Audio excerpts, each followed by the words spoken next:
ಈ ಒಂದೇ ಒಂದು ವಿಡಿಯೋ ಇವತ್ತು ಇಡೀ ದೇಶದ ಹೃದಯವನ್ನೇ ಕದಲಿಸಿಬಿಟ್ಟಿದೆ. 90ರ ಆಸುಪಾಸಿನ ಅಜ್ಜನಿಗೆ ತನ್ನ ಜೊತೆಗೆ 50 ವರ್ಷಕ್ಕೂ ಹೆಚ್ಚಿನ ಸಾಂಸಾರಿಕ ಜೀವನವನ್ನು ನಡೆಸ್ತಾ ಇರುವಂತಹ ತನ್ನ ಹೆಂಡತಿಗೆ ಚಿನ್ನದ ಸರವನ್ನು ಕೊಡಿಸಬೇಕು ಅನ್ನುವಂಥ ಆಸೆ ಬಂದಿದೆ.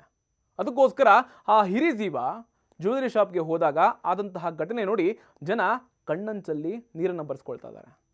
90ರ ಆಸುಪಾಸಿನ ವೃದ್ಧ ದಂಪತಿ ಪಂಡರಾಪುರದಲ್ಲಿರುವಂತಹ ಪಾಂಡುರಂಗ ವಿಠಲನ ದರ್ಶನಕ್ಕೆ ಹೋಗಿದ್ರು. ಆದರೆ ಆ ತಾತ ಮಾತ್ರ ತನ್ನ ಹೆಂಡತಿಗೆ ವಿಠಲನ ದರ್ಶನವನ್ನು ಮಾಡೋದಕ್ಕೂ ಕೂಡ ಮುಂಚೆ ಕರಿಮಣಿ ಸರವನ್ನು ಕೊಡಿಸಬೇಕು ಅನ್ನುವಂತಹ ಸಣ್ಣ ಆಸೆ ಬಂದಿದೆ.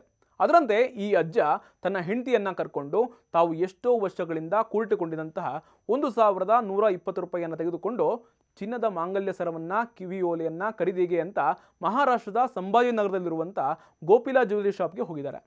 ಲಕ್ಷದ ಗಡಿದಾಡಿರುವಂತಹ ಈಗಿನ ಚಿನ್ನದ ಬೆಲೆ ಎಷ್ಟು ಅಂತಲೂ ಕೂಡ ಗೊತ್ತಿರದ 90ರ ಆಸುಪಾಸಿನ ಅಜ್ಜ 2 ಲಕ್ಷ ಮೌಲ್ಯದ ಚಿನ್ನದ ಸರವನ್ನು ಹಾಗೂ ಕಿವಿಯೋಲೆಯನ್ನು ಕೊಡಿಸೋಣ ಅಂತ ಹೋಗಿದ್ದಾರೆ.